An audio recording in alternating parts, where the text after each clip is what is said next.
నమస్కారం ఫ్రెండ్స్, మొదటగా మన V55 న్యూస్ ఛానల్ చూసేటువంటి వాళ్ళు మన ఛానల్ అయితే సబ్స్క్రైబ్ చేసుకోండి.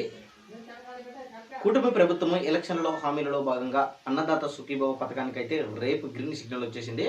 అయితే మరికొన్ని గంటలలో ఈ యొక్క పథకానికి అమలు చేయబోతున్నట్లు, అదేవిధంగా రేపే అకౌంట్లో కూడా రైతులకు పడుతున్నటువంటి విధానం కూడా మనకు స్పష్టంగా కూడా గమనించాము. అయితే కుటుంబ ప్రభుత్వం ఏర్పడినప్పటి నుంచి కూడా ఈ యొక్క పథకం గురించి చాలా విధాలుగా కొన్ని రూమర్స్ వచ్చాయి.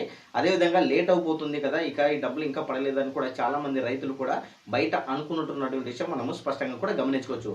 అయితే రాష్ట్ర ప్రభుత్వం చేసి కేంద్ర ప్రభుత్వము పీఎం కిసాన్ నిధులు ఎప్పుడైతే రిలీజ్ చేస్తారో అప్పుడే ఈ యొక్క అన్నదాత సుఖీభావ డబ్బులు కూడా వేస్తాము అనేది గతంలో కూడా రాష్ట్ర ప్రభుత్వం చెప్పినటువంటి విధానం మనము స్పష్టంగా గమనించుకోవచ్చు. దాన్ని బేస్ చేసుకొని రేపు పీఎంకి సంబంధించి అకౌంట్లో 2,000 రూపాయలు వేస్తుండడంతో అన్నదాత సుఖీభావ పొందే కూడా రాష్ట్ర ప్రభుత్వం 5,000 రూపాయలు కూడా అకౌంట్లో వేస్తుంది. అంటే మొత్తానికి అయితే చూసుకుంటే రేపు రైతుల ఖాతాలో దాదాపుగా 46 లక్షల మంది రైతులకు వచ్చేసి 2,340 కోట్ల రూపాయలు కూడా రిలీజ్ చేస్తున్నట్లు కూడా మనము స్పష్టంగా కూడా గమనించుకోవచ్చు అనమాట.